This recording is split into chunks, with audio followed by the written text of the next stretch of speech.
Sejam bem-vindos a mais um episódio do Meteu Essa Podcast, nosso 10º, se não me engano, episódio do ano. Dessa vez a gente chamou o professor Márcio Campolino de Matemática. Ele que é professor, provavelmente muita gente do Sigma já teve aula com ele, teve aula no primeiro, no segundo. Então o professor aqui já é figura marcada. E hoje para apresentar comigo está o Giovanni. Então é isso, vamos lá. Vamos começar do mesmo jeito, a gente geralmente sempre começa perguntando o porquê de você ser professor. Foi algum caminho que a vida te levou ou foi alguma coisa que você já decidiu na infância, quando era menor? Eu gosto muito dessa pergunta, né? E é a pergunta que geralmente os curiosos costumam fazer: por que você virou professor, né? E quando eu estava ali na época do terceiro ano, procurando ali escolher qual é o curso que eu iria fazer, eu sempre gostei muito da área de tecnologias, mas também gostava muito ali da parte de medicina veterinária, biologia, era coisas assim que me atraíam naquele momento. Mas aí eu decidi que queria fazer engenharia, né? Quando eu somei os pontos que eu já tinha adquirido pelo PAS até então, eu percebi que a minha nota para engenharia seria assim, muito difícil de conseguir entrar.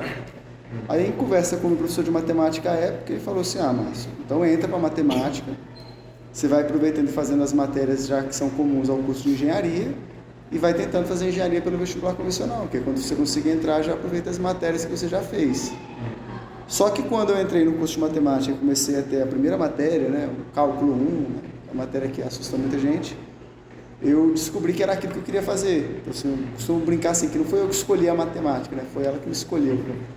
Então, quando eu estava ali assim, caraca, é isso que eu quero, e pergunta se eu tentei fazer engenharia alguma vez, algum vestibular. Não cheguei a fazer nenhum para tentar fazer engenharia. Então, assim, eu me descobri ali. Na época eu já trabalhava como professor particular, quando eu estava ainda no ensino médio. Eu já tinha um pouco da experiência de ensinar, né?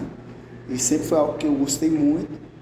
E aí eu percebi que era aquilo que eu queria fazer na minha vida, né? Ainda que não fosse uma profissão muito bem reconhecida socialmente ou financeiramente, eu decidi que era aquilo que eu queria fazer, algo que me dava prazer. Eu me sentia bem fazendo aquilo. Ensinar é algo que nos deixa feliz, né? Transmitir o conhecimento é algo agradável. E aí foi assim, caí de paraquedas e nessa história já tem alguns anos. Poxa, que bom. Você já depois da faculdade já saiu e começou a dar aula ou você fez alguma pós? Então, na realidade, eu dei aula antes de entrar na faculdade, né? Na escola que eu estudava, quando eu estava no terceiro ano do ensino médio, uma professora do ensino fundamental, ela precisou ficar uma semana afastada por atestado, e aí o pessoal da escola já sabia ali que eu já dava aula particular, tudo, perguntou ao professor de matemática que eu tinha na época se eu seria capaz de assumir essa carga, ele disse que sim, e aí as irmãs, era um colégio de freira, me convidaram, falaram: Márcio, então assume essa vaga aí por uma semana, vai dando aula no lugar da professora. Eu ainda era aluno, né, no terceiro ano, eu já dava aula. Quando eu entrei na faculdade para o curso de matemática, logo na sequência eu continuei trabalhando naquela escola, como professor de reforço, eu dava aulas à tarde para alunos que tinham notas abaixo da média. E depois fui pegando monitoria em outros colégios, o Galois foi o primeiro colégio que eu trabalhei como monitor mesmo. Aí dali foi ganhando experiência em outras escolas, como professor substituto, depois professor titular lá no Galois. Foi a primeira turma que eu assumi, né, como professor. Fui lá no Galois no ensino fundamental. Fiquei no ensino fundamental um bom tempo da minha carreira, né, os primeiros anos, os primeiros de 8 a 10 anos eu trabalhei com o ensino fundamental. E de ensino médio já estou há mais ou menos 8 anos também, trabalhando aqui no Sigma. E aqui no Sigma, no ensino médio, são professores assim, geniais, né? A gente tem o capitão, o Luiz Antônio, são professores muito tradicionais. São muito fortes, a gente aprende muito com eles todos os dias. O capitão, eu gosto muito dos dois. Matemática também é uma matéria que eu gosto muito, eu planejo seguir algum curso ou de engenharia ou de psicologia, são coisas muito diferentes, mas eu gosto das duas.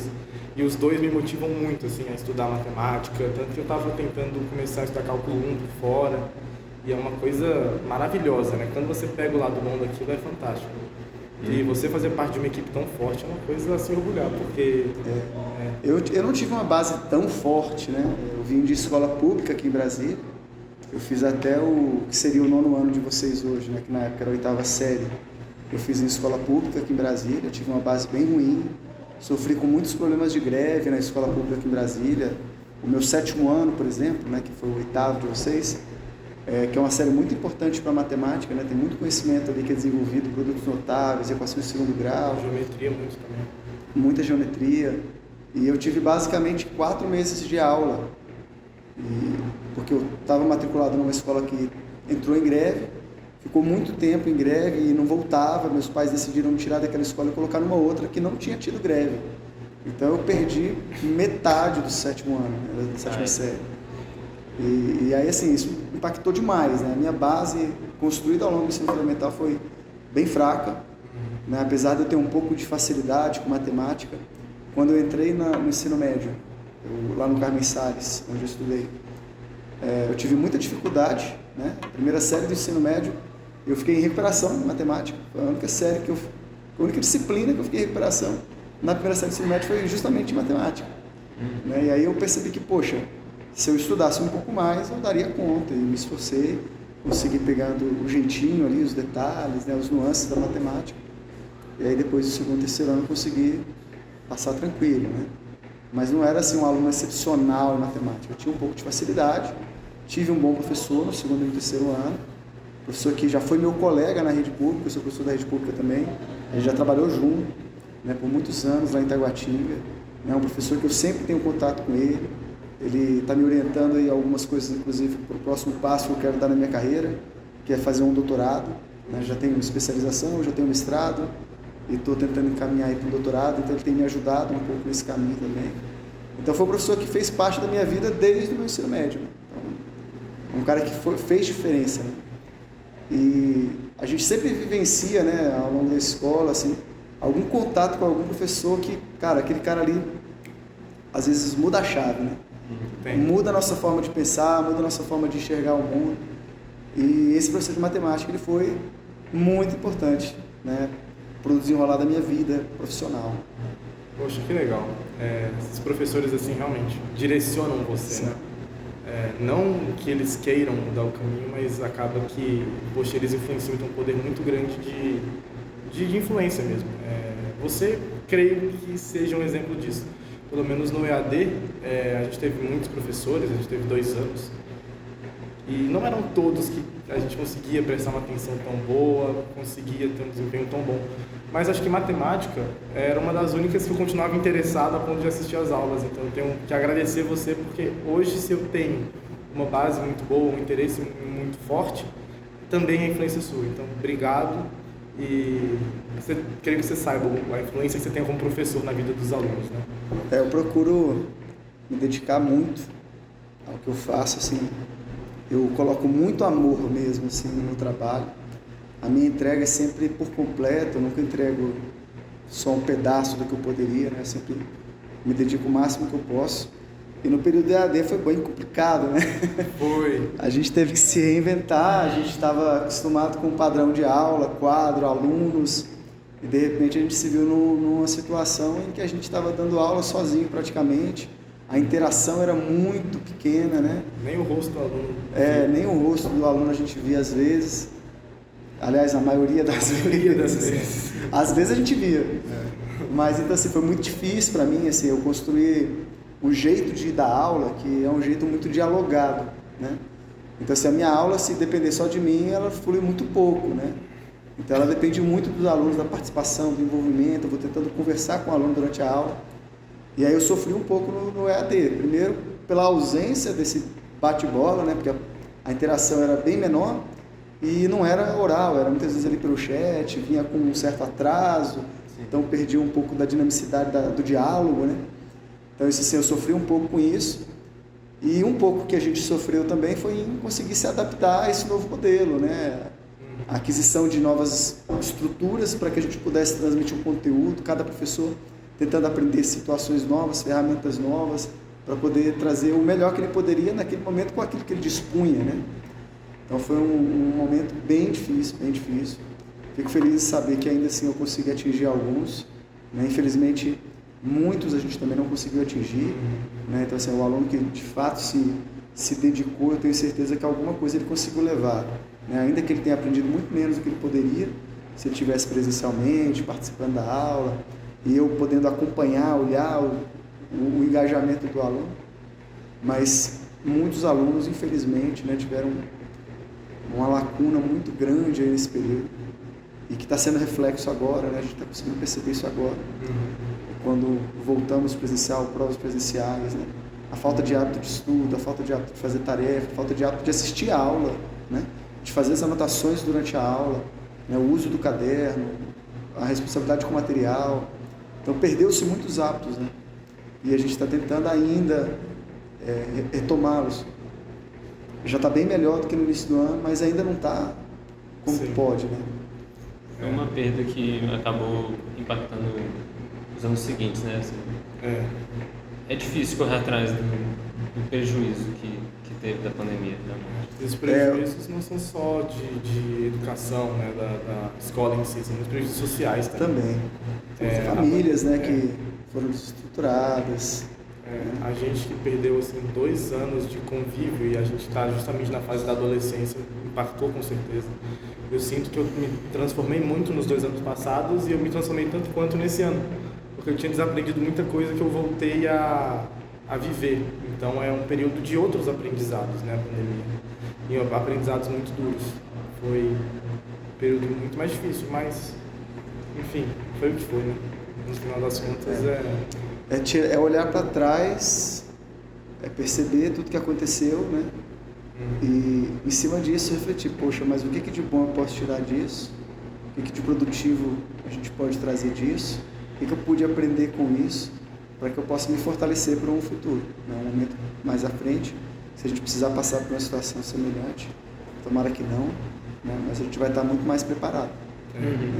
Por exemplo, a educação hoje eu vejo que foi um impacto muito grande, mas aconteceu um fenômeno na educação que foi uma evolução das plataformas, né, dos dispositivos, dos recursos que se tem voltados para a educação, que caso não fosse a pandemia, caso não fosse a necessidade, talvez essa evolução demorasse, 15 anos, mas aconteceu em 2. Né? Então a gente foi forçado a crescer. Professores que não usavam tecnologias foram forçados a usar tecnologias para a educação, né? E professores que tinham pouquíssima afinidade com a informática, né, foram forçados a aprender. Então, assim, foi uma evolução conjunta, né, tanto das pessoas como dos aparatos, né, seja a evolução dos próprios tablets, que a maioria hoje em dia já vem com caneta para usar como caderno, né, e tudo, né, o livro digital, a quantidade de conteúdos disponibilizados online, no YouTube, em outros sites. Então, assim, tudo cresceu muito nesses 2 anos, muito mais do que teria crescido se não tivesse a pandemia. Talvez aí demorasse 5, 10, 15 anos para se ter essa evolução. Então, assim, tem um lado negativo? Tem, né?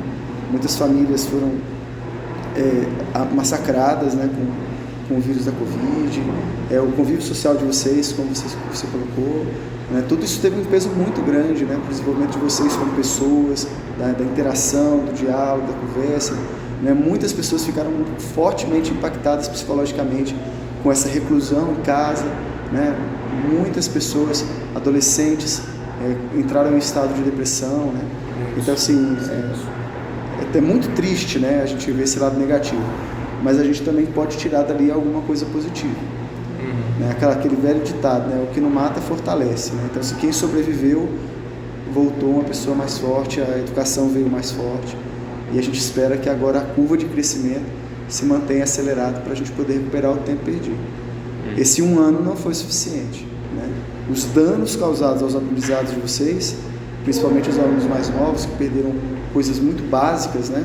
Sobretudo em matemática, e nesse ano a gente não conseguiu recuperar ainda, né? Então vão ser necessários ali talvez 2, talvez 3 anos para a coisa dar uma estabilizada. Sim, e os danos foram assim, consideráveis aqui nas escolas particulares, mas na rede pública foram muito maiores. Eu vi um dado esses dias que a alfabetização das crianças foi seriamente comprometida. Tem hoje criança com 7, chegando aos 8 anos que não conseguiu aprender a ler, sabe? É um dano muito mais profundo do que parece. Eu pude viver as duas realidades, né? Como professor da Secretaria de Educação, né, a realidade realmente foi muito, muito mais dolorosa, porque enquanto as escolas particulares tinham recurso financeiro para se adaptar e transmitir uma aula, e os próprios alunos tinham também possibilidade de acompanhar isso de maneira online, Na Secretaria Pública a gente tinha, na Secretaria de Educação a gente tinha outra realidade, né? A gente tinha famílias que não tinham recursos financeiros para oferecer aos seus filhos, né, a possibilidade de acompanhar qualquer atividade online, por ausência de internet, por ausência de computador, ou que às vezes é um celular na casa, uma casa que tem, sei lá, 5 crianças e tendo aula online. Além disso, a própria Secretaria de Educação não ofereceu aos professores uma estrutura para que eles pudessem fazer isso. Então, cada professor teve que se adaptar da maneira que pôde, né, com aquilo que tinha, sem contar que o atraso na retomada das ações foi muito maior. Enquanto na escola particular, rapidamente, a gente aqui com um mês, a gente já estava disponibilizando aquelas fichas, né, online. Foi menos, foi com 2 semanas e com um mês já estava tendo aula gravada e depois aula ao vivo. Isso, então a gente tentou de maneira muito rápida se adaptar, né? E lá os alunos praticamente perderam mais do que um semestre de aula, né? Um semestre em que não aconteceu absolutamente nada, zero. Aí depois foi voltando devagar com algumas fichas que os alunos tinham que passar na escola para pegar, mas não tinha aula com o professor. Aí passaram até algumas aulas com o professor, mas uma turma de 40, 30 alunos, apenas 3 estavam conectados, né, que eram 3 que tinham como estar conectados naquela hora, porque tinham internet e tinham computador. Né? Então o impacto foi muito, muito grave, assim, muito, muito danoso. E, de fato, a gente vai ter, assim, crianças hoje com 7, 8, 9 anos que ainda vão ter muitos problemas com alfabetização, com leitura, escrita. É uma realidade dura, né? Que a gente... E vai refletir não só nos próximos anos, eu acho que vai ser uma geração um pouquinho marcada, assim, para sempre, sabe? Tipo aquela geração da guerra, que eles falavam, nós somos a geração perdida, não chega a ser tão impactante, mas chega a ser muito, muito forte esse impacto que teve. A gente vai aparecer ainda nos livros de história, né? Vai. Em breve. E as crianças do futuro não vão gostar de estar 2020. Aí quando a gente puder estar lá mais à frente, assim, contando pro nosso netinho, teve uma época que teve um tal do Covid aí que vai virar história. Vai. Já virou, né? Imagina no futuro, sei lá, os netos perguntando como é que foi a época da pandemia. A gente fala, não, passei por muitas batalhas. Na realidade a gente ficou, tipo, de boa, jogando. Assim, muitos, né? Muitos.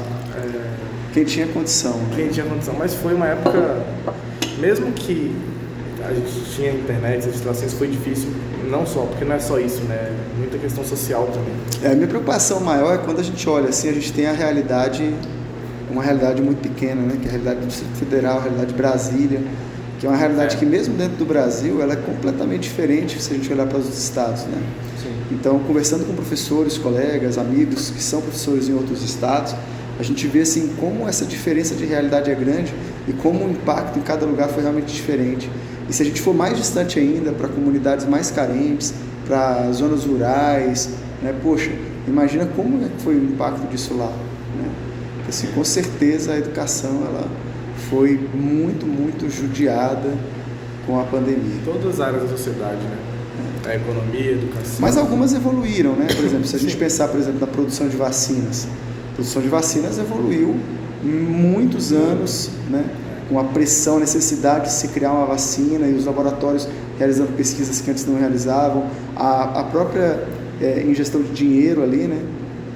Para que aquilo pudesse evoluir, fez com que evoluísse muito rápido. Sim, a microbiologia, a tecnologia, assim, os dispositivos evoluíram demais, mas... a própria entrega online, né? Mesmo assim, acho que é um negócio um pouco elitizado, né?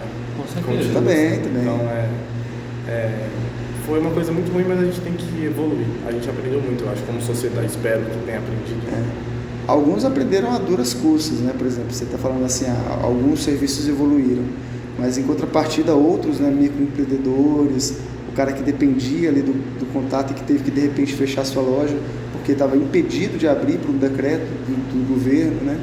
Então, assim, poxa, várias lojas faliram, né? Fecharam. Então, assim, muitas famílias também foram impactadas por isso. Famílias que tiveram os integrantes ali sendo demitidos, né? Então, assim, o número de desemprego aumentou demais, né, no período da pandemia. Então, assim, sacudiu muita coisa. Eu acho que todas as pessoas que viveram esse momento foram impactadas. A grande maioria negativamente, mas todas foram impactadas de algum jeito, porque foi muito grande. Foi um evento, talvez o maior do século até agora. Acho que, assim, com certeza o maior do século. Em questões globais, talvez o maior desde 45, talvez. Se a gente pensar em maior em questão de número de pessoas afetadas, praticamente todo mundo, né? O maior em território, praticamente todo o território. Então, tá para ser realmente um fenômeno bem grande. É bizarro quão grande isso é, realmente. Mas a gente está superando, né? Os números estão caindo, Amém. Vacinas, assim, quase todo mundo já vacinado, só não se vacinou provavelmente quem não quis a essa altura do campeonato. E foi a maioria. Brasil, que 90% se vacinou, se eu não me engano. A gente está com um problema agora que é a falta de vacina para as crianças e bebês. Então, assim, a gente está com um problema agora na outra ponta, né? Enquanto ainda sobra vacina, quarta dose para quem está acima de 40 anos e tudo mais, a gente está vivendo uma situação que está faltando vacina agora para a nova geração que está vindo, né? E já poder se vacinar. Mas vai se adaptar, a gente vai, com certeza. Esse último ano, sim, esse ano tem sido bom em relação à recuperação, tanto econômica, começou mal, está melhorando agora, o próprio real está estabilizando, quanto social, eu acho, né, que a gente está voltando a ter uma sociedade um pouquinho mais parecida com a normalidade.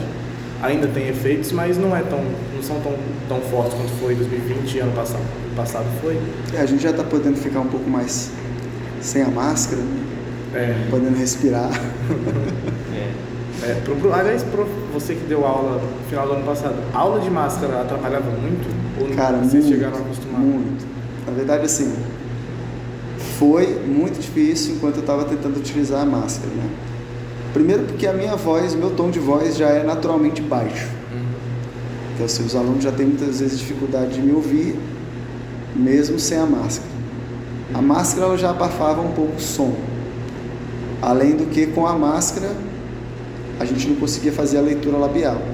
Né? Porque por mais que você não está ouvindo direito ali, pela gesticulação dos lábios, você consegue entender o que a pessoa quis dizer. Né? Então a máscara ainda teve esse outro problema. Né? Talvez vocês não pegaram essa parte, mas eu não me lembro se no início do primeiro ano, quando eu dei aula para vocês, se eu cheguei a dar aula de microfone. Sim, acho que sim. Que eu usava um microfonezinho fininho, assim. Então, eu usava o microfone justamente porque a voz já era baixa para poupar a voz. E de repente, eu tinha que ficar de máscara e já não dava mais para usar o microfone, porque senão causava interferência no microfone da câmera da sala que tinha que transmitir a aula. Nossa, é verdade. Então, assim, era no gogó mesmo. Assim. Eu senti que a minha voz mudou muito. Né? Hoje eu sinto assim, as minhas cordas vocais dançando com muito mais facilidade. Né? Eu preciso até procurar um especialista para dar uma olhada, ver se está tudo bem. Ainda não consegui fazer isso. Estou enrolando, já poderia ter ido, mas a gente vai protelando, né? Mas assim, isso impactou, né? Eu preciso investigar isso realmente para saber se está tudo bem. O meu hobby, um dos meus hobbies, envolve também o uso da voz, que é tocar e cantar. Então, assim, acaba que muitas vezes no final de semana chega, eu quero tocar e cantar, e eu falo assim, não, cara, hoje não, eu vou descansar minha voz, porque até agora ainda não está 100%. Né? Não sei também se é um reflexo do próprio Covid, eu cheguei a ter também no início desse ano, né, em janeiro. Então não sei se isso também causou algum impacto, acredito que não, mas só investigando para saber. E é difícil de investigar isso, mas enfim, vamos para essa parte do violão que eu lembro que ano passado você contou a história de que você teve um dos primeiros sites de cifras do Brasil. Rapaz, isso foi mesmo. É verdade.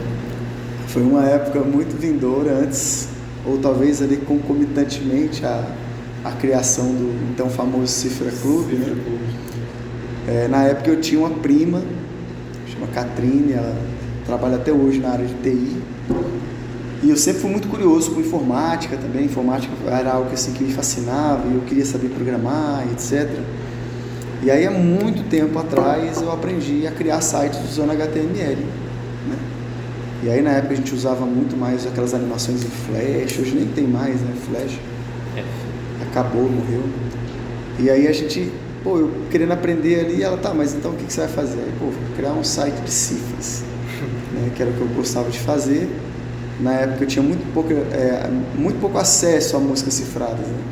Só tinha duas possibilidades: ou você tinha dinheiro e ia até uma banca de revista e comprava uma revistinha de música cifrada, que era como a gente tinha acesso naquela época, Ou você colocava a música para tocar, anotava a letra no papel e ia tentando tirar de ouvido. Sim.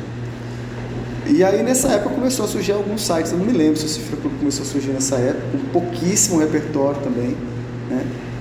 E era mais de um tipo específico de música, né?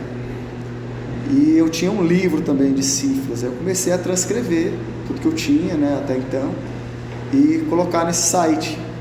Por um tempo eu usei ele, eu não lembro qual era o domínio, não lembro se era Blogspot na época, alguma coisa assim. Isso foi mais ou menos em que época? Vixe, deixa eu fazer umas contas aqui. Eu acho que foi ali por volta de 98, 99. Não tinha nem Google. Caraca. O Google veio em 2000. Nossa. Não tinha nem Google, né? O Google começou em 2000. Então, assim, foi realmente há muito tempo que eu me aventurei aí, brincando de fazer sites e esse foi o assunto, né, que eu escolhi. Poxa, legal. O site era, tipo assim, tinha muita gente que acessava? Cara, eu não sei, eu não tinha nem como ter esse controle na época. Tinha estatísticas, né? Não tinha analytics, assim. Talvez tivesse, mas... mas eu não sabia usar, como acessar, né, onde obter essas informações, né?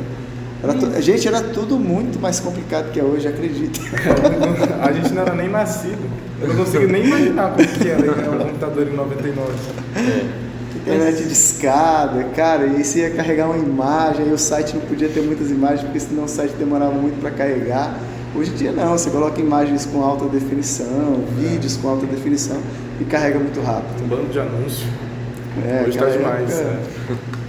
Era raiz. Eu me pergunto, como que alguém conseguia acessar um site não tendo Google? Qual era o navegador, assim? Qual era... Então, é porque o Google, ele não surgiu como um navegador, né? Ele surgiu como um mecanismo de busca, né? Um motor de busca. Sim. Depois ele criou o próprio navegador dele, o Google Chrome, etc. Mas existiam já os outros navegadores. Naquela época o mais famoso era o Internet Explorer da Microsoft e o Safari, na época, já existia também, né? E o Mozilla Firefox, na época, também começou a se popularizar como uma terceira via, né? Para os navegadores. Mas existiam outros mecanismos de busca, né? Mecanismos de busca, na verdade, são coisas bem antigas, desde 1970, né? Lá no MIT lá já existiam dispositivos de busca, né? Faziam a indexação dos sites e uma situação, criava-se um banco de dados de informações para que pudesse localizar, né? Aqui no Brasil, por exemplo, se popularizou no início, talvez vocês não chegaram a usar, né? Um tal de KD, né? KD. Foi o primeiro site brasileiro de busca assim, que fez bastante sucesso, né? Aí tinha os próprios buscadores do Yahoo, do Hotmail, né? Que era a MSN na época. Então tiveram alguns outros que foram trabalhando, né? E aí o Google veio e conseguiu dominar essa inteligência, dominar um pouco, né? Hoje, sem sombra de dúvidas, é o maior, né? Hoje é quase um monopólio, né? 70%. Existem outros, mas assim, quando comparados, em questão de número de acessos, né? Até o Edge, que é novo, que é mais otimizado que o Google Chrome, não pegou, né? Não conheço ninguém que usa o Edge. Mas você usa? Eu conheci alguém. Não, já conheci há muito tempo. Poxa, mas legal, não fazia ideia que nessa época não tinha Google. Mas as cifras, então, você transcrevia de um livro? Eu tinha um livro que eram mais clássicos, né, da música brasileira, da música popular brasileira. Eram músicas bem antigas até, né? Músicas sertanejas, músicas MPB e sambas muito antigos, né? Era uma coleção, tinham vários livros, eu tinha 2 deles. E algumas músicas que eu já tinha revista, ou eu já tinha conseguido a cifra por alguma outra via, ou até mesmo músicas que eu tinha tirado de ouvido na época, né? Então era aquilo ali que eu tinha como acesso, né? Fonte de cifras. Mas eu me dediquei pouco tempo, né? Difícil, muito novo, teve que conciliar com a escola. E não devia ter nenhum tipo de remuneração para os sites populares, né? Era só por prazer mesmo. Tinha anúncio na época já? Você podia botar anúncio e ganhar dinheiro? Ou... Já, mas assim, o anúncio que ganhava dinheiro, por exemplo, eu não tinha o domínio do site, né? Eu anunciava dentro de outro serviço. Então, quando tinha algum tipo de anúncio, era aquele serviço onde estava o meu site hospedado. que ganhava dinheiro. Então não tem nem como dedicar tanto, né? Isso foi mais ou menos o que? Ensino médio, começo de faculdade? Não, foi antes, foi ensino fundamental. Poxa, legal. Você já programava em HTML, né? Sério? Já, sempre fui muito curioso. Foi ali por volta, eu estava no 9º ano de vocês, mais ou menos. 8º ano. Caraca, que legal. 98, 99. Muito se falava ainda do bug do milênio, né? Que as máquinas iam dar pau quando virasse a 0 hora de 2000. Infelizmente não, felizmente, né? Senão não tinha nada hoje. Mas seria uma boa história. Não, mas assim, não era só conspiração não, né? Tinha um problema de programação muito sério com as máquinas, porque elas estavam programadas para contar os anos, né, só com 2 casas. Né? Então era do ano 00, que representava 1900, até o ano 1999, que era representado pelo número 99. Então havia um problema muito sério com os serviços, né? Que quando virasse a chave ali e voltasse para o 00, a máquina iria entender que voltou para 1900. Que era o tal bug do milênio, era isso, né? A máquina ia dar um pau ali e não ia entender que era o ano 2000. E aí foi uma criança, né? Um adolescente, 15 anos eu acho que ele tinha à época, quando em 1999 ele resolveu o problema de linguagem de programação para que solucionasse o tal bug do milênio. Poxa, então foi uma história bem legal, depois vale a pena ler. Era um problema tipo tão grande para ter alguém, sei lá, fora de série para resolver? Então, talvez se a gente pegasse esse problema e olhasse hoje com o que a gente tem de desenvolvimento, né, a gente olha assim, isso aqui é banal, né? Mas para o que se tinha naquela época era muito sério, tanto que grandes programadores não conseguiram resolver, né? Caraca, eu achei que era uma conspiração. Meu pai me falava, eu achei que era só um medo assim, generalizado. Não, depois pesquisa, tem essa história desse jovem, eu acho que tinha 15 anos mais ou menos, quando ele resolveu o problema do bug do milênio. Espero que tenha ficado milionário. Merece, né? Mas não sei, legal. Muitas histórias. Sei lá, assim, pensando... De um período sem redes sociais. Talvez esteja na mão de massa esse jovem. O herói. Aliás, talvez a pessoa mais importante dos últimos 25 anos foi esse cara. Imagina um mundo sem esse cara. Uma hora ia resolver, né? Mas... talvez tivesse umas pancadas. Uns buracos. Eu não consigo imaginar como seria. Eu não conheço, eu realmente não conheço muito do caso. Mas eu não consigo imaginar como seria um grande problema, assim. Porque... eu também não, mas parece que era, né? Porque deu tanta história isso. Talvez quem... Assim, desde o começo, né, do desenvolvimento, realmente, das tecnologias, talvez começaram usando os 2 dígitos, como você disse, e, sabe, algo... Na base mesmo já não tinha uma preparação para anos depois. Isso, Então é meio estranho, assim, me parece que é algum problema, assim, de falta de planejamento a longo prazo, bem longo prazo. Um problema humano, não um problema das máquinas. Como geralmente problema em máquina. Mas também devia ser uma coisa meio estranha pensar para eles que em poucos anos eles iam ver a virada de um milênio, né? Porque é um tempo um pouquinho oportuno demais. Aí eles pensavam, essa máquina não dura mais de 50 anos. Pode ter sido aquele famoso assim, vamos deixar assim mesmo, aí tá funcionando? A gente vê depois. Você deixa de ver depois. Eu imagino que tenha sido uma onda, todo mundo começou a trabalhar daquele jeito e não era algo preparado, assim. Deve ter sido isso.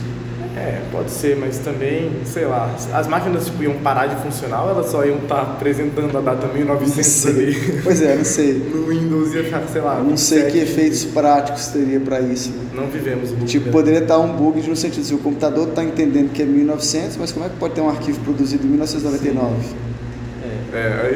Tudo que tentasse remeter ao milênio passado. A revolução das máquinas. Ia dar ia funcionar. Faz sentido. Eu tenho a impressão que era algo nesse sentido, assim. Mas talvez ele tenha ganhado mais fama como conspiração, porque muita gente deve ter teorizado em cima disso, né? Pelo tamanho. Não, mas é porque juntou com outras teorias, né? Que tinham na época de fim do mundo, Nostradamus. E aí começou a criar muita história, né? Fantasia. Você já viu então alguns fins do mundo, né? Já. 2000, 2012. Era meu aniversário. Eu O dia lembro. do fim do mundo. É, sério? 21 de dezembro. Foi um dia um pouco curioso, assim. Eu tinha 7 anos, né? Eu não consegui dormir aquele dia. Virou meia-noite e eu saí correndo pra avisar minha mãe que o mundo não tinha acabado. Minha mãe ficou um pouco brava comigo, ela tava dormindo há um tempo já, mas foi talvez uma das maiores felicidades da minha vida. Foi um dia bom, 21 de dezembro. Ok. Foi outra conspiração que ganhou uma força bizarra, né? Tem até filme. Tem. Aquele filme de 2012 que 2012. é um filme, definitivamente é um filme. É um filme. É um filme. Não... É aqueles filmes assim que vale a pena assistir pelo menos uma vez na vida. Assim. O trailer é bom. O trailer é bom. Tem, como dizem aí alguns comentaristas de filmes, até alguns filmes que são tão ruins que fica até bom. Tem hora que vale a pena assistir. Tem vários assim. Com certeza. Morbius. Você viu Morbius? Não, ainda não assisti, não. Um vampiro, de um cara que. Lá da Marvel. Né? A história não faz sentido, o vilão é péssimo, o herói é ruim. Eu tô menos empolgado agora em assistir. É tudo mal desenvolvido. Mas é tão ruim que você começa a ver tão latentemente os pontos ruins que começa a ficar divertido. Você, tipo, o jogo dos 7 erros, sabe? Você vai achando os erros e vai ficando divertido. É um filme realmente muito, muito engraçado de se ver, é um entretenimento muito bom. Eu veria de novo?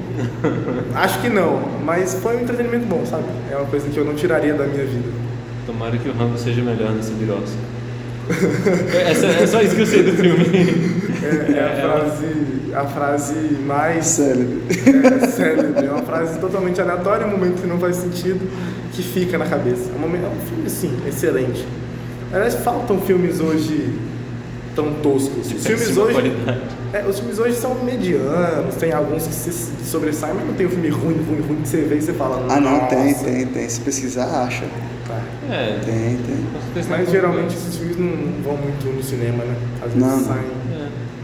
Nas plataformas de streaming. Aliás, streaming era uma coisa também que na nossa época a gente nem sonhava, né? Eu nem acreditava que isso um dia existiria. Né? Parece que não fazia sentido olhando de um jeito Não, de anos atrás.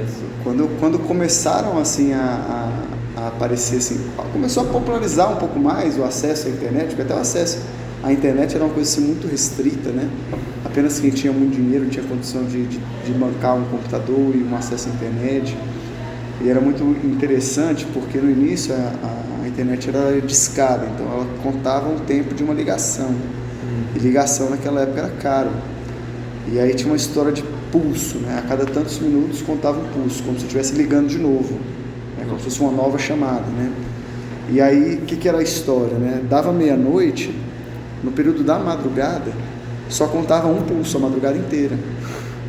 Então o que a gente fazia? Ficava acordado até meia-noite para poder conectar meia-noite e aquele acesso ficar um pouco mais barato, né? E aí, enquanto a gente pensa hoje, vou ouvir uma música, eu clico aqui no Spotify e escuto a música na hora, instantaneamente, né? Meia-noite eu tinha que clicar na música lá meia-noite e eu ouvia ela no outro dia de manhã. Ah, você baixava a música? Tinha que fazer o download da música a noite inteira para você ouvir ela no outro dia. Né? Então, assim, se a gente pensasse daqui a um tempo você vai clicar, vai ouvir na hora, vai clicar e você vai assistir um filme na hora, a gente jamais acreditava que isso pudesse ser possível, né? Comparando com aquilo que a gente tinha naquela época. Naquela época, ou você tinha uma TV a cabo na sua casa que te dava acesso a um conteúdo mais de qualidade, digamos assim, ou você ficava restrito ao que passava na TV aberta. Ou locadora, né? Esses dias, meu filho falou uma coisa muito engraçada semana passada.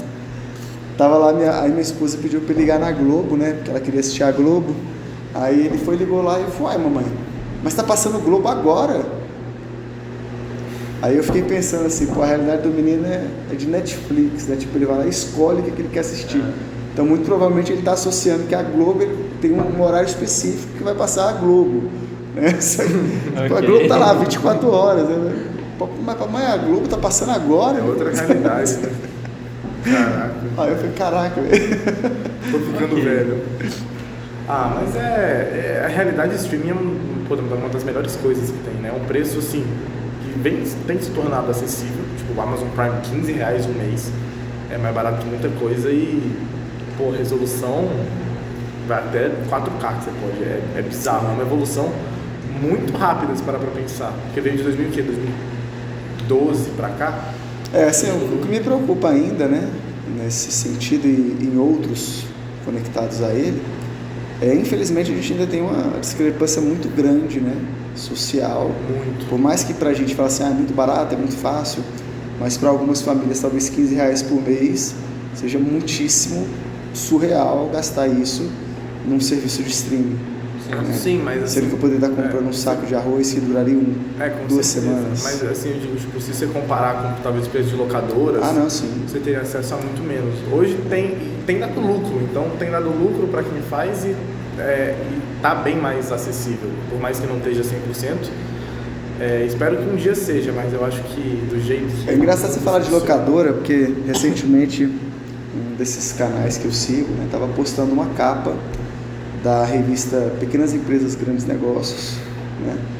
Que a capa era um cara com vídeos em VHS e DVDs, né? Fazendo alusão a que ter uma locadora de filmes era um bom negócio na época. E é interessante, porque assim, antes dessa revolução dos filmes, né? Do streaming, a gente já tinha tido a revolução do livro, né? Porque essa mudança para livro digital, né? Ela veio antes, né? E quando veio a revolução dos livros, muito que se pensava, vai acabar com o livro impresso, todo mundo vai querer acessar só pelo computador, pelo tablet, pelo celular. E a gente vê que livro foi algo que sobreviveu. Né? Aliás, eu acredito, não tenho esse número, mas eu acredito que se não tivesse praticamente empatado, né, o consumo de livros digitais com o consumo de livros físicos, né? Mas o consumo mesmo, não é aquela pessoa que baixa para falar que tem o que baixa e lê, né? O consumo, de consumir aquele conteúdo, né? Eu tenho a impressão que hoje, se a gente fizer um levantamento, vai ser praticamente 50%, né? A gente vai ter ali um público muito grande que ainda é fiel aos livros em papel e outro público que conseguiu se adaptar e gostou e deu certo com os livros digitais. E o streaming foi algo que veio, que quando ele apareceu, né? Todo mundo ficou assim, que isso, vai perder o brilho de alugar um filme, né, aquela coisa, né, era tudo um fenômeno, chegar final de semana em locadora, rebobinar a fita, né, vocês nem sabem o que é isso. Se não rebobinasse ainda pagava multa na hora de devolver, né. Então, são histórias, né, de um passado bem próximo. Muito distante, Mas aconteceu muito disso, né? Os caras da locadora ficaram resistentes, falaram, não, isso vai passar e não vai pegar. E aí, de repente, quando viram, né, muitos quebraram, né? Não souberam a hora certa de sair, vender o negócio e investir em outra área. E aí muitos quebraram mesmo. Acabou que o DVD hoje sumiu, né? Eu não vejo consumo de DVD por ninguém. O DVD físico, o CD... Mas para as comunidades que têm menos acesso, né? Que muitas vezes ainda tem ali um leitor de DVD. O DVD é bom que você consegue passar, né? De pessoa para pessoa. Então acaba que ele E muitos assim que têm dificuldade, né, financeira mesmo, acabam recorrendo ali à pirataria e têm acesso, né? Por um preço muito mais barato. Então conseguem ainda ter, né? Mas é algo que ainda é muito diferente, né? O acesso disso. O consumo disso no Brasil. Com certeza. O DVD ele continua em outras tecnologias, né? Tipo, hoje em dia é muito mais comum ver no formato de Blu-ray, pelo menos, um jogo de videogame que um DVD. E até o jogo, né? Hoje em dia também acaba que muitos preferem adquirir a versão digital do game, porque o Blu-ray estragou, você perdeu o jogo. E além de o digital não, você trocou de videogame, ele ainda está lá disponível para você baixar. O digital você baixa na hora, né? O Blu-ray tem todo, ou você compra na loja e leva, que é ok, ou você pede na internet, demora 7 dias para chegar, é um processo todo. Além de que o digital é muito mais barato, porque ele não tem um preço... mais ou menos, né? Eles têm cobrado praticamente o mesmo preço. Depende, porque em PlayStation, Xbox, os preços são parecidos, mas na Steam, que é do computador, costuma ser bem mais barato. Depende do jogo. Se é um jogo que ele é multiplataforma, hoje em dia, por exemplo, né, a Microsoft tem feito jogos que você pode começar jogando no Xbox e terminar no computador, por exemplo. Sim. E aí esse jogo é o mesmo preço. Se é para o Xbox ou para o computador, então. E o que aconteceu não foi um barateamento do valor do preço do Xbox, do preço do jogo para o Xbox, Mas enquanto um do Xbox custava R$190 e o do computador custava 80, aí ele, não, então vamos levar desse aqui para 200 também. Equiparar. A PlayStation tá fazendo isso. Só que equiparou para cima, né? Nivelou por cima. A PlayStation, os jogos, assim, estão saindo no computador por R$299, que é o mesmo preço do PlayStation, e eles não têm costume de fazer promoção. Então, por mais que seja bom que eles estão acessíveis em outra mídia agora, é ruim porque continuam muito caros, né? Muito caros. São jogos de altíssima qualidade, que é uma pena. Não é uma pena serem bons, é uma pena serem caros. Muito caros. Mas, assim, também vejo isso como reflexo de pirataria. Como tem muita pirataria, eles têm que manter o preço um pouco mais alto, porque tira um pouco talvez do lucro que eles tivessem. Pois é, mas aí é cobrar de quem não tem culpa pagar o preço do criminoso. Bom, tipo assim, até o cara cometendo um crime, mas você não tá, então você que vai pagar por ele. Mas as empresas, eu acho que no fim das contas não param para discutir tanto essa parte mais ética e moral. As empresas querem nosso dinheiro. E querem a nossa vida, né? Querem a nossa vida e tomam a nossa vida. Algumas realmente querem a nossa vida. Tipo o Instagram. A gente não paga, né? Então, não, você paga. O produto é a gente. Você é o produto. Tá lá quem assistiu o Dilema das Redes, né? Para refletir um pouco sobre. Aliás, excelente repertório de redação, hein? Nossa, toda redação eu uso. Mas é bizarro, tipo, rede social é um negócio que a gente teoricamente não paga. Se você for olhar, você usa 6 horas por dia. Você está pagando com o seu tempo, né? Com a sua vida. Com a sua vida.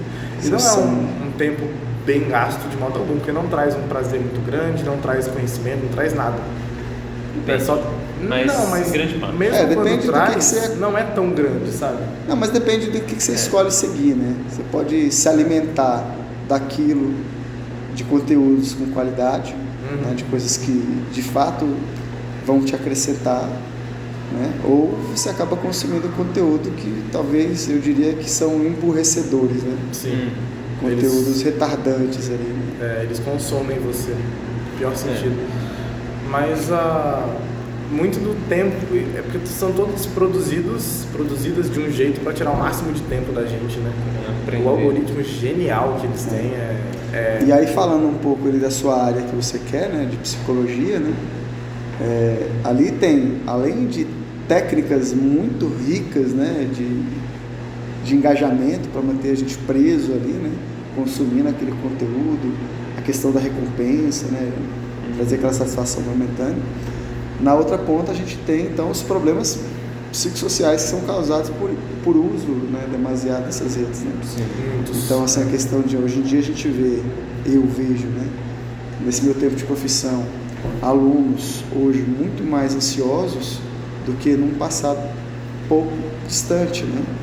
Então a gente vê assim, a questão da ansiedade, a questão do estresse, depressão, né? O momento de prova é um momento de pânico para muitos, né? E não conseguem lidar com essa ansiedade. O próprio imediatismo, né? Trazido ali pela rede social, pela internet, pelo streaming. Pô, antigamente eu queria assistir um episódio, eu tinha que esperar a hora que ia passar o episódio, e era só um episódio naquele dia, e o outro era só na semana que vem, no mesmo horário, e hoje a gente vai assistir às vezes um seriado, a gente assiste 10 episódios na sequência, em 3 dias a gente termina a temporada, né? Então assim, hoje a gente tem muito mais dificuldade de saber esperar, né? Até mesmo o prazo do frete. Pô, antigamente eu comprava uma coisa na internet, era comum demorar 20 dias para chegar. Hoje eu quero comprar um negócio, eu quero 3 dias na minha casa, né? Então, e a Amazon me prometeu que vai entregar no outro dia, e eu quero no outro dia na minha casa. E aí se não chega, você já liga, quer saber por que está atrasado, né? Então assim, hoje a gente está muito mais imediatista, né? Com certeza. E isso causa muito mais desistência em qualquer coisa. Hoje em dia, se você, sei lá, você tenta estudar para uma prova 1 hora, e aí não dá resultado. Tô estudando alto ainda. E não dá resultado, você desiste e fala, não, que seja, eu vou colar amanhã. Eu acho que esse imediatismo é o que mais prejudica, assim o aprendizado não só para a escola, né, educação, mas para a vida, assim. exatamente, impacta completamente o jeito de você se comportar com as pessoas, de você viver a própria vida. Eu acho que só essa espera já ensina muita coisa, te faz pensar muito. E isso ensina, e isso fortalece muito o consumismo também, esse imediatismo, que você quer um negócio na hora, e se não for aí você paga mais rápido, você paga mais para ter na hora, você quer comer, só que você não quer fazer uma comida, aí você pede, e se demora mais de 30 minutos no iFood, você já reclama, sabe? Eu acho que é uma coisa pensada mesmo, eles querem causar isso na gente para fortalecer mais o sistema. Pode ser. Mas é muito danoso. É muito danoso. A sociedade ela está doente, a sociedade ela está muito estressada, a sociedade está muito ansiosa com tudo, né? Tanto que situações de conflito rapidamente já viram assim, agressões muito fortes, né?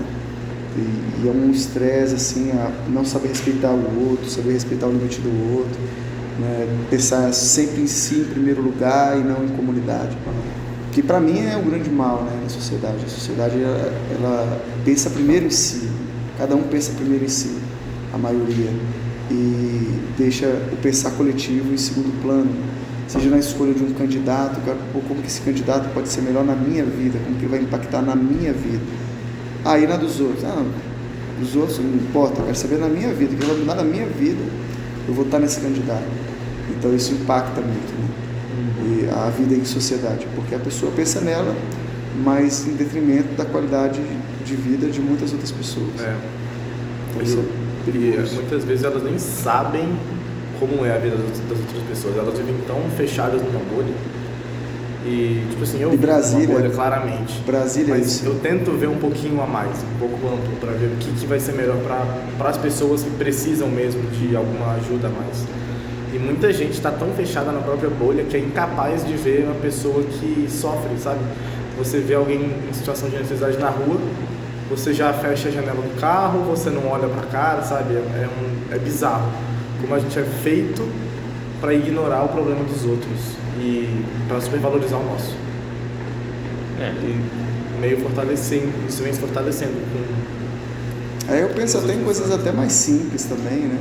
É o cara que fura a fila no trânsito, é o cara que joga o lixo no chão e não respeita o ambiente, não respeita que aquilo ali não é dele, né? Se ele está na casa dele, quer jogar o lixo no chão da casa dele, beleza. Agora, se ele está num ambiente que é público, um ambiente que não é dele, que é compartilhado, e ele vai agir pensando só nele, então assim, tem se tornado, acho que cada vez mais difícil pensar assim, coletivamente. Se colocar nessa visão de realmente você agir, não necessariamente, mas assim, agir diferente por ser um ambiente compartilhado. E antigamente a vida em sociedade, em coletividade era necessária, porque você precisava. Hoje em dia, se você quiser se isolar, se você tiver alguma condição, tipo dinheiro para, sei lá, comprar comida e tal, você consegue ver um dia inteiro. Você liga o celular, liga o computador, liga uma série e fica sozinho o dia inteiro. Então, a gente, como convive menos, não pensa no outro. Se parar para pensar no tempo de convivência com os amigos que meu pai teve, que eu tive, muito diferentes. As brincadeiras do meu pai eram, vai na rua, brinca, joga bola. As minhas brincadeiras eram, chego em casa, aí eu não posso sair porque é perigoso. Aí então, meu irmão, graças a Deus eu cresci com meu irmão, então eu sempre tive uma companhia. Mas a gente fazia o quê? A gente ou conversava na hora do almoço, aí depois ia jogar videogame, ou então ia ver vídeo, ou então ia, fazer qualquer outra coisa, mas sempre sozinho. Então a nossa geração também é um pouco danificada por isso, porque a gente tem menos convívio social e isso é cada vez mais instigado na gente. Hoje é diferente, né? Na minha época, por exemplo, já tinha o videogame também. Só que a gente ia jogar videogame, a gente encontrava na casa de um amigo, vamos todo mundo pra lá, vamos jogar videogame, vamos fazer um campeonato aqui, não sei o quê, tinha essa troca, né? Hoje não, você liga pro colega, bicho, tô entrando aí, entra aí no seu aí, vamos jogar online, não sei o quê. Então, até isso é diferente hoje, né? Cada um na sua casa, né? Não tem a brincadeira de rua, não tem o pique-bandeira, o pique-pega, o pique-cola, sei lá, né? Brincadeiras aí da minha época, que eram mais comuns. Hoje em dia, se é que vivenciam alguma coisa disso, é muito pouco, principalmente ali na escola, né? O professor que trabalha ali de educação física, geralmente, né? Trabalha nas séries iniciais com brincadeiras, né? Brincadeiras de roda, etc. Mas é isso, hoje é cada um no seu canto, no seu videogame, no seu celular, no seu tablet. É muito forte isso. Infelizmente está cada vez mais. Tipo, e essa nova geração já nasce com direito a tablet, né? Você vê qualquer restaurante que você vai, você vê uma criança passando um vídeo de ou Mundo Bita, Galinha Pintada de alguma coisa, para não chorar e não irritar os pais, né? Então a culpa não é só da sociedade que joga no mercado. A culpa está muito na educação. Na educação, na base mesmo. Sim. E quem cria de um jeito assim, tipo assim, não tem como separar essa sequência de má educação se você não parar para refletir. E hoje está muito difícil isso. Sei lá. Eles transferem a responsabilidade, né? Vou dar o celular aqui, que ele vai ficar quieto, eu vou conseguir ter a minha conversa, a minha janta em paz, né? As crianças hoje têm mais tempo para galinha pintadinha aqui com os pais. Isso é grave.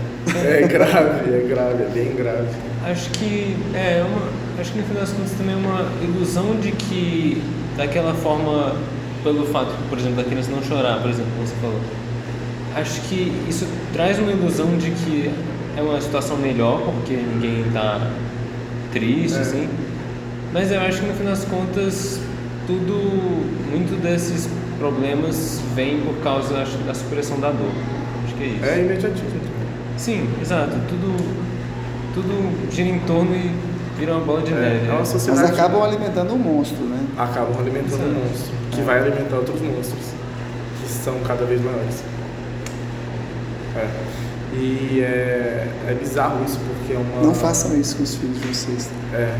Eu vou esperar um pouquinho. Faz bem. Mas é um monstro, assim, real, muito perigoso. A gente não está vendo os impactos, a gente vai ver isso no futuro. Na verdade, a gente está vendo, né? Muitos impactos estão sendo, né, estudados e muitas conclusões científicas já se chegaram, né? Por exemplo, até a quantidade de crianças que hoje têm déficit de atenção, né, por exemplo, está muito ligado justamente à quantidade de tela que foram expostos enquanto eram crianças ali nos anos iniciais. E os transtornos hoje não estão sendo mais geneticamente levados, eles estão sendo adquiridos. Isso tem uns que você não consegue adquirir, mas tem vários, tipo transtorno de déficit de atenção, transtorno de ansiedade, síndrome do pânico às vezes. É uma sociedade muito estressada que a gente vive. E esse estresse é muito mais danoso do que a gente pensa. Hoje em dia a gente vive com pressa e a gente não consegue aproveitar o tempo que a gente tem livre. Enquanto a gente devia aproveitar o tempo que a gente tem também trabalhando, a gente, tipo assim, se um cara fala que ele gosta da segunda-feira, ele é taxado de workaholic. Como assim, né? Você tá feliz na segunda-feira? Tipo, espera a sexta que é happy hour, sexta que a gente sai, sexta que a gente vai ver um filme, sabe? Sobre isso aí tem um vídeo bem legal do filósofo Clóvis de Barros. O cara é bom. Sobre happy hour, bem legal. O cara que regozija com a segunda é um vagabundo. A lógica que a gente está é muito quebrada, é muito estranha. Eu procuro fazer do meu trabalho o momento em que eu estou feliz. Então, assim, igual eu disse no início, assim, eu procuro fazer da minha profissão algo que me traga felicidade. Eu não consigo entender, por exemplo, quando alguns colegas eu vejo assim, que plena segunda-feira vai entrar em sala de aula, o cara parece que já está de mal com a vida e nem começou a trabalhar. E fala, o que vai ser dos alunos que vão ter aula com esse professor agora? Eu tento entrar ali sorridente e trazer uma energia positiva, né? Eu tento não me afetar com situações externas para que isso não reflita na qualidade do meu trabalho. Então, quando eu estou em sala de aula ali, o mundo fora meio que desaparece, né? Então, meu mundo se torna aquela sala, aqueles alunos, e eu vou me dedicar para eles. Então, assim, eu consigo, né? Não é todo mundo que tem essa capacidade, mas eu consigo desvencilhar, né? Problemas pessoais com problemas profissionais. Então, uma coisa tem nada a ver com a outra e o meu aluno não tem culpa se acontecer alguma coisa fora. Eu estou ali para fazer a melhor entrega que eu puder do meu trabalho. O meu trabalho sou eu ali naquele momento. Então, se eu vou entregar o meu trabalho, eu vou entregar a mim mesmo, um pedaço de mim, eu quero que seja a melhor parte de mim. Né? Eu quero que o meu aluno saia dele da aula com a lembrança de que aquilo ali foi um momento em que o professor estava se dedicando, ele tem que perceber isso. Ainda que ele possa não gostar de matemática, ainda que ele tenha dificuldade em matemática, pelo menos tem que ser perceptível que cara, o professor está tentando, sabe? O professor está se esforçando. Eu sei que ele está fazendo a parte dele, ele está dedicando o máximo que ele pode. Então, é essa a imagem que eu quero deixar. Ainda que o aluno tenha dificuldade, que eu estou ali para ajudar, que eu vou pegar na mão, eu vou levar junto comigo, eu vou fazer o máximo que eu puder, né? Explicar de forma diferente, mas eu não consigo entender um professor que se torna professor sem querer ser professor. É aquela lógica do meu irmão está na faculdade agora e tem um professor que ele fala que tem professor que fala que tipo todo período ele reprova pelo menos 30% dos alunos. É uma lógica, eu fui parar para pensar, é a mesma coisa que o médico falar, eu mato 30% dos meus pacientes. Porque se o professor está lá que não seja para ensinar, para passar o conhecimento, qual que é a função? É punir? O professor virou era uma outra era, né, isso aí. São professores de outra geração, que tem uma outra visão.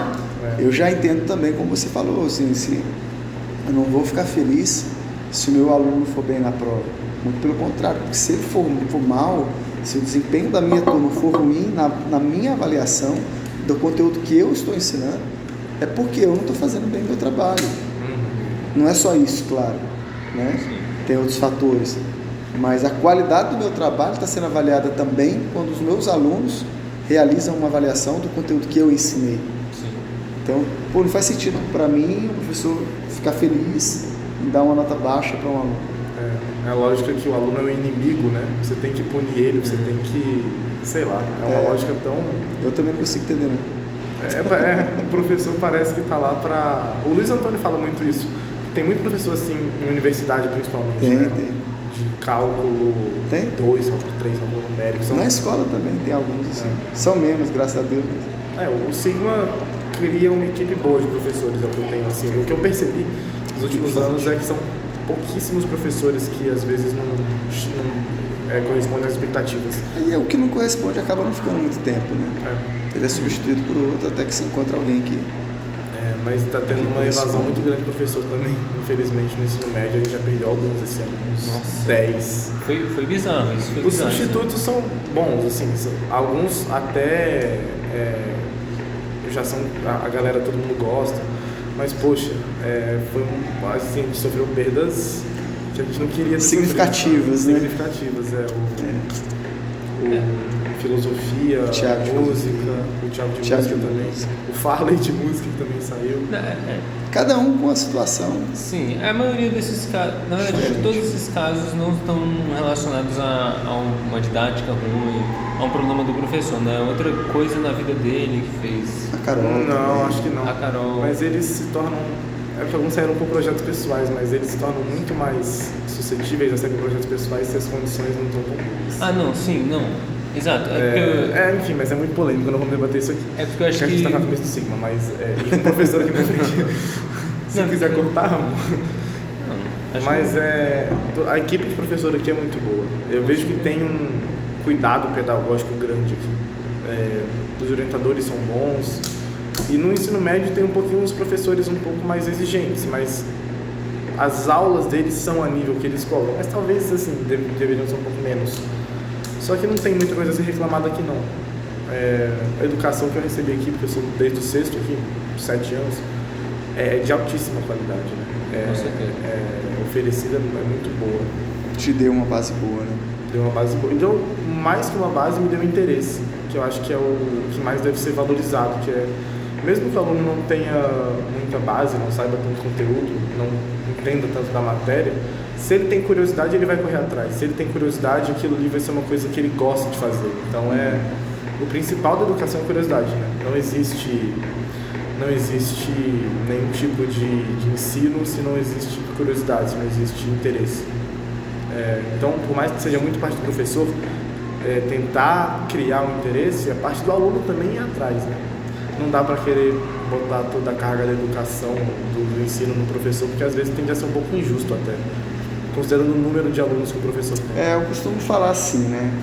Assim, a escola, ela muda com o tempo, ainda bem, né?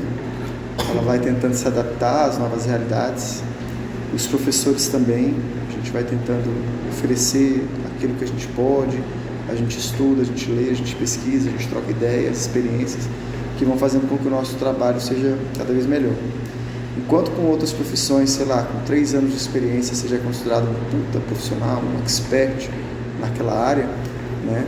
A gente com 10, 15 anos de experiência, a gente olha para dentro e fala assim, caraca, ainda tem tanto a aprender, né?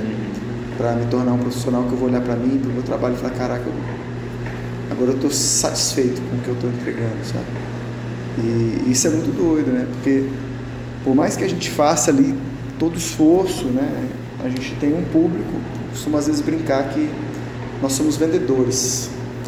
Eu estou vendendo conteúdo para um cara que muitas vezes não quer comprar aquele conteúdo. Então eu tenho que ser um vendedor muito bom, né? Eu tenho que conseguir convencer o meu público que ele precisa daquele conteúdo, que muitas vezes de fato ele não precisa. Mas eu preciso convencer ele de que ele precisa, ele precisa consumir aquele conteúdo, ele precisa adquirir aquele conteúdo. Então isso é muito difícil. Por mais que a gente aprenda, que a gente estude sobre metodologia, sobre didática, sobre o próprio conteúdo que a gente vai ensinar, quando a gente olha assim, cara, a escola está fazendo o papel dela, eu estou tentando fazer o meu, mas tem alguns alunos que não estão dispostos a fazer o deles. Então a qualidade do trabalho depende de tudo isso, né? De cada um assumir a sua parte no trabalho. E o problema é que a gente tem um público, né? Hoje, não muito diferente do que era no passado, o passado também era assim, que é acomodado, né? O adolescente, muitas vezes, ele é assim, a criança é assim, é normal. Como é que eu vou querer consumir algo que eu não vejo utilidade, que não me interessa, né? E poxa, eu ainda tenho que me esforçar para isso? Não, eu vou ficar sentado aqui, o professor tem que me ensinar, eu vou ficar quieto aqui, ele vai ter que me ensinar. Mas eu não quero aprender, mas ele tem que me ensinar. Então é muito doido, né? Como é que o cara vai aprender se ele não quer aprender? E tem muita gente assim, reflexo do mundo que a gente está inserido também, mas professor é uma... talvez a única profissão que, se não existisse em sociedade... Não, única não, existem algumas. Mas se não existisse professor, a sociedade colapsaria em 3 anos. É essencial a gente está para viver uma revolução aí na educação, né? Não sei se vocês têm acompanhado. Do novo ensino médio ou algo mais forte? A do homeschooling, né? Está para se tornar lei aqui no Brasil também, né? O homeschooling. Então eu tenho a impressão que a educação vai se modificar muito nos próximos anos. Vai. Né? O que vai impactar também a quantidade de alunos nas escolas matriculados. Eu tenho a impressão de que o público do homeschooling é de um lado específico, sabe? Não, cara, você pode estar enganado. É um serviço que tem muita força, né? O Brasil ainda luta contra essa maré, enquanto outros lugares do mundo já naturalizaram, né, o homeschooling. Eu acho que é o seguinte, a gente não pode ter algo imposto. Né? Eu acho que enquanto família, enquanto pessoa, a pessoa ela tem que ter o direito de escolha, né? Se ela quer fazer o trajeto dela de aprendizado numa escola ou em casa. Né? Mas o que eu acho que vai modificar, né, se isso de fato passar, e tende a passar, porque a força popular para isso passar é muito grande atualmente, eu acho que vai mudar a forma como o serviço de educação vai ser oferecido para a comunidade. Porque enquanto alguns vão aderir ao homeschooling, essas pessoas vão ficar dependentes ainda das pessoas detentoras do conhecimento. Sim. Então o próprio trabalho de professor ele tende a mudar. Né? Então eu vou virar um professor delivery, né? Eu vou fazer a entrega do conteúdo lá na casa do cliente. Aí agora esperei que tenha outra entrega para fazer para outro cliente. Né? Será que o EAD foi um trailer, então? Eu acho que sim. Na época eu ainda brincava, antes da pandemia, em conversa com alguns colegas eu brincava, gente, a educação ela vai mudar, vai chegar uma hora que vai ficar online. Imagina assim, para uma empresa manter uma estrutura do tamanho do Sigma é muito caro, né? Enquanto que eu estou mantendo uma empresa desse tamanho, com um custo altíssimo, para um público desse tamanho, porque eu estou limitado a oferecer esse serviço às pessoas que moram aqui perto. Eu posso oferecer um serviço com uma qualidade semelhante para o Brasil inteiro, quiçá para o mundo, online. Então, esse professor ele vai ter que se modificar. Eu costumava falar isso antes da pandemia. O professor vai ter que se adaptar, ele vai ter que saber gravar uma videoaula, vai ter que conseguir dar uma aula online, né, ainda que síncrona ou gravada. Então, assim, eu já cantava essa pedra. Aí, quando veio a pandemia, a minha preocupação era que logo depois da pandemia, isso ganhasse mais força ainda. Só que aconteceu um efeito rebote, né? O que aconteceu? Ninguém aprendeu nada na pandemia. Então, quando olharam, afinal, esse modelo não presta. Só que, calma aí, não presta, mas talvez para esse público, né? Mas para um público que está estudando para concurso, que tem mais maturidade para assistir uma aula online, acompanhar, voltar a assistir de novo e etc., talvez isso vingue, né? E tanto que os cursinhos para concursos, cursinhos para vestibulares, cursinhos pré-ENEM, digitais, hoje são muito grandes. Eu mesmo faço pré-vestibular online. Eu vejo a aula aqui de manhã, de tarde eu vou para casa e assim, eu não tenho um cronograma definido por eles, é definido por mim mesmo. Então. Mas eu faço todas as minhas aulas de tarde e no computador, estudando por fora.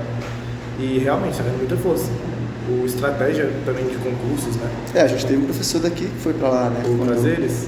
Eu estava olhando o currículo de estratégia, eu vi lá o Gabriel Prazeres, aí mandei pro meu irmão foi aluno dele.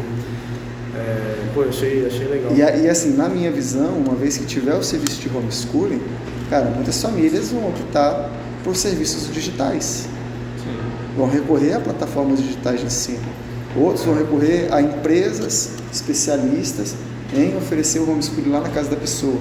Sei lá, 4 professores, cada um nas 4 grandes áreas, matemática, ciências da natureza, ciências sociais, sei lá, linguagens. E aí vai ter um serviço, né, de oferta desse modelo de educação.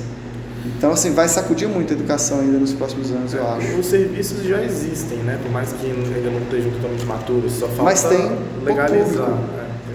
Tem pouco público. Mas é muito difícil instaurar um sistema desse, porque qual público é maturo? Tipo assim, a partir de qual idade? Aí não é só idade a variável. A gente já tem, por exemplo, alguns serviços que são oferecidos de maneira complementar, né? Por exemplo, enquanto a escola tenta oferecer aqui todos os conteúdos, a gente tem a matemática lá com Kumon, português com Kumon, a gente tem um outro cara especialista em matemática, que trabalha matemática de forma mais concreta, que oferece aqui nas Açu, Asa Norte. E, então a gente tem serviços que hoje funcionam de maneira paralela com a escola, mas que a partir do momento que a educação abrir essa porta de que existe a possibilidade do homeschooling, algumas famílias que optarem por isso vão recorrer a esse serviço. Então, independente da idade, vai ter serviços oferecidos para todas as idades.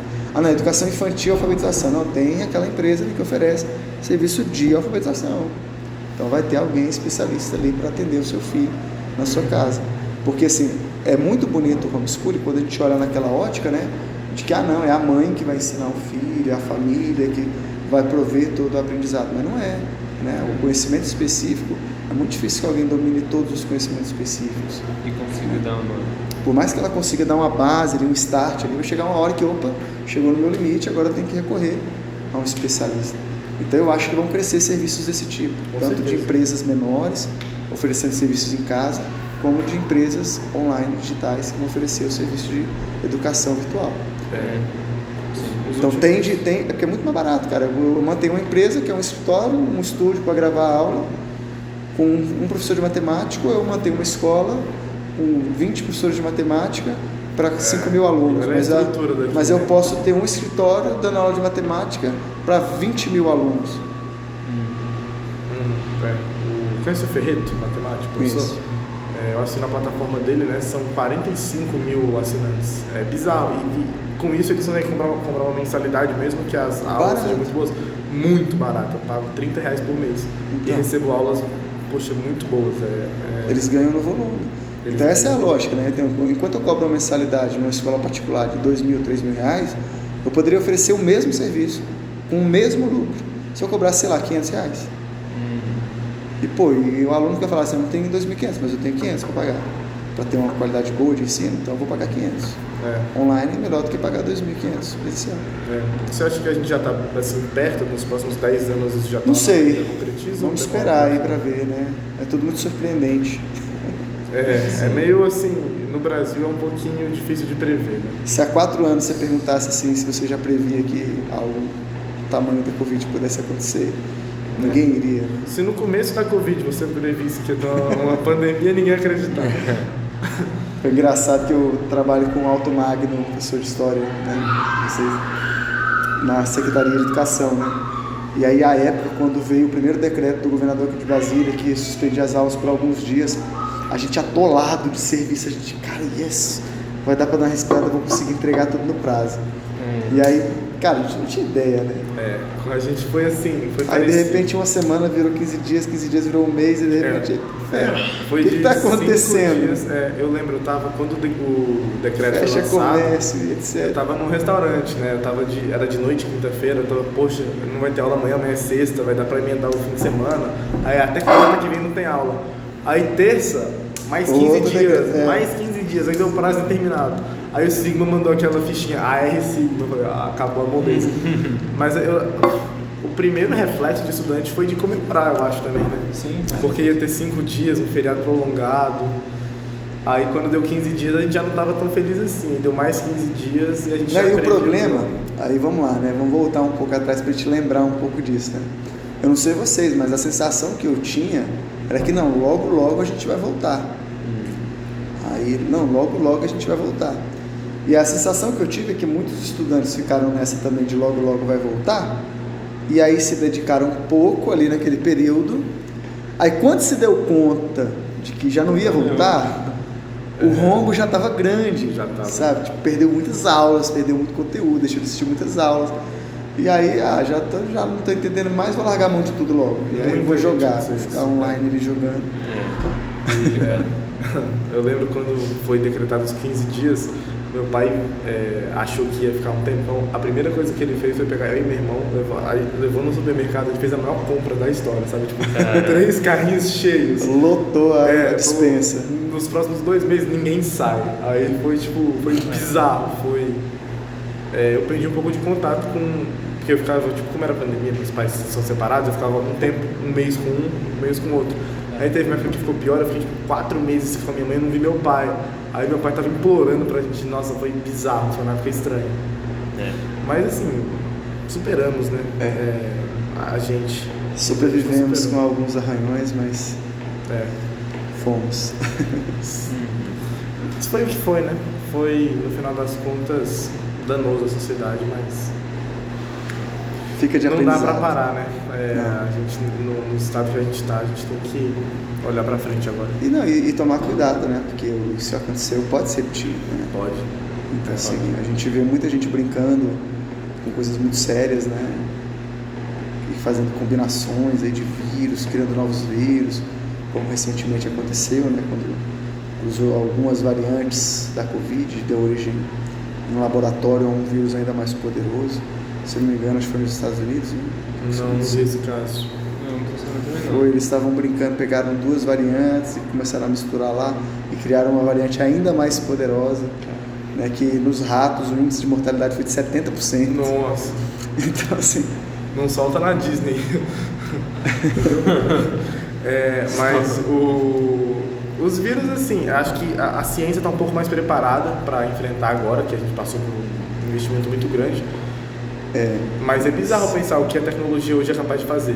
A gente com armas militares, com as armas é capaz de destruir o mundo 500 vezes. A gente com vírus de laboratório é capaz de destruir o mundo de outro jeito, sabe? A tecnologia chegou a um ponto que a gente tem mais poder de destruição do que de construção. Se a gente quiser acabar com o mundo 80 vezes, a gente acaba. Se a gente quiser ir para Marte, a gente vai. Mas a gente acaba com lá também, sabe? É estranho. A tecnologia é um avanço que está sendo feito cego, eu penso, sabe? Estão fazendo um avanço pensando muito numa perspectiva unicamente científica e parando de pensar na perspectiva ética. E está começando a ficar perigoso. Não que não tenha sido, porque a ciência no passado, os experimentos eram muito mais pesados, né? Teste em animal, teste humano. era bem pesado o que eles faziam, tipo, o próprio Freud que dava choque em pessoa para ver como reagia. Direto Hoje, lá no hoje cérebro aberto ali, né? era bizarro, tipo lobotomia mesmo, que é uma ciência, né, entre aspas, não foi comprovado, só matavam os pacientes. Hoje em dia a gente tem um controle ético dos experimentos, mas não tem um controle ético dos resultados, né? Então pode ficar meio perigoso. Sei lá.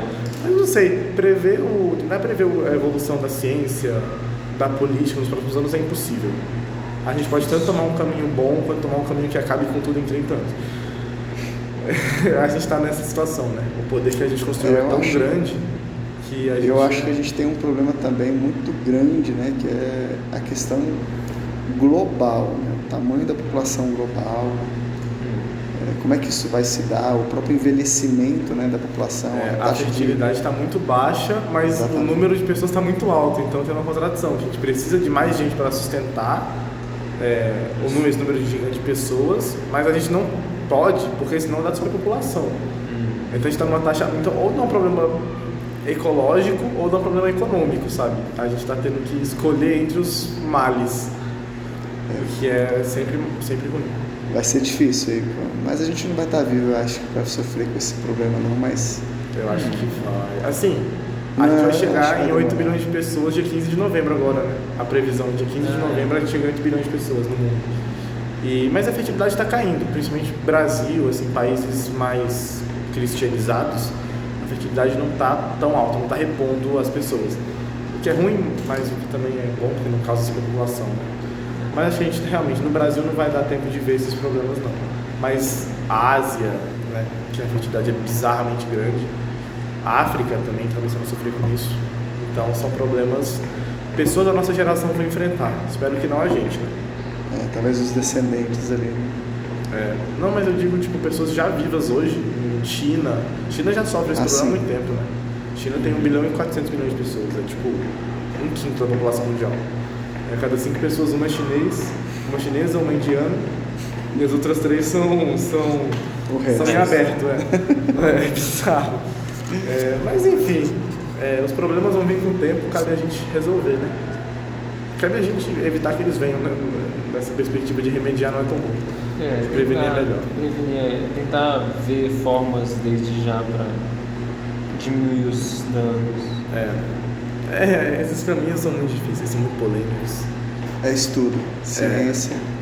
É ciência, é política, é filosofia, é tudo. Se a gente esquecer uma perspectiva assim, mais humana, a gente evolui muito cientificamente, mas tem um lado que vai ficar ruim. Se a gente levar muito a perspectiva humana, cientificamente pode evoluir pouco, e a ciência pode evitar a importância, tanto para produzir alimento, quanto para garantir a estabilidade da geopolítica mundial.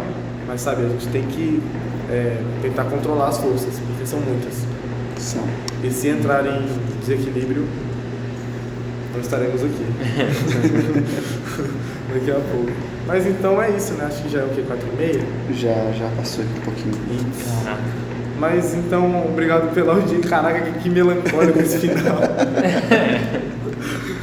Obrigado pela audiência, você que está sofrendo com a gente agora. A gente tem que fechar esse episódio porque a gente tem compromisso, o professor tem compromisso. E é isso. Vocês querem falar alguma coisa? Não, só agradecer mesmo, muito obrigado. Agradecer o convite. Me senti honrado pelo convite. Outra coisa. Tava com aquele friozinho na barriga ali antes do início. O que será que vem dessas perguntas? Mas foi um bate-papo muito divertido. Imprevisível. Acho que você não imaginou que eu ia tomar o Hulk tomou. Na verdade, eu não imaginei nada. Eu aprendi uma coisa na minha vida, que é a não criar nenhuma expectativa. É a melhor maneira de você não sofrer e não se arrepender. É verdade. Acho que você cria nenhuma expectativa. O que você acha que vai ser? Não sei. Não sei, vamos ver. Vou esperar ver o que vai ser. Você sofre só na hora e se sofrer é só o sofrimento físico mesmo, né? É uma boa. Mas eu gostei. Fiquei feliz. Obrigado. Foi bom conversar um pouco. Foi porque faz tempo que a gente não tem contato. Porque você não teve contato com a gente. A gente estava online. Você teve por uns números que a gente mandava no chat. Mas a gente teve um contato com você maior, porque a gente via a sua cara, a sua casa. Sim. Você usava seu tablet. Bastante seu tablet. E você acha que é o primeiro professor que não é do terceiro que a gente chama, né? Porque no final das contas o terceiro a gente tem muito contato com os Então, considero uma... Me senti mais honrado agora. Que bom, que bom. A gente agradece você que assistiu. Um pedido. Segue a gente no Instagram, meteu essa. Esse ano a gente vai ter provavelmente mais 1 ou 2 episódios, né? Então, pra você ficar meio inteirado, acompanha a gente por lá. Spotify, vocês nos sigam também, curtam o podcast. YouTube, se inscrevam no canal. E é isso, obrigado. Eu não sei como vai ser no ano que vem, mas vamos aproveitar esse restinho de ano. Um abraço. Um abraço, pessoal.